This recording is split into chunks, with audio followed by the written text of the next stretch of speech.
मी रत्नागिरीला दौऱ्यावर आलो होतो. हा जो बंदराचा भाग आहे, हा बंदराचा भाग आहे तो मच्छीमारीचं मोठं केंद्र आहे. हा मच्छीमारीचा मोठा व्यवसाय हा या बंदरातनं चालतो.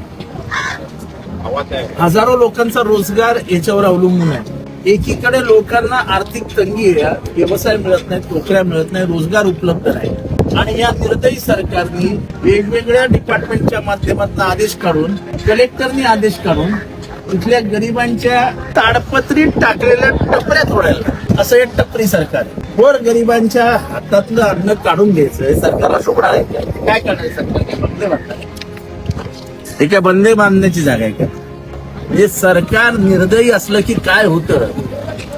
मायबाप सरकारने लोकांच्या, जनतेच्या डोळ्यातले अश्रू पुसायचे असतात, त्यांच्या डोळ्यात अश्रू येतील असं काम करायचं नसतं. सरकारने लवकरात लवकर एक काम करावं, एखाद्या आंदोलनाची भूमिका आम्हाला केली.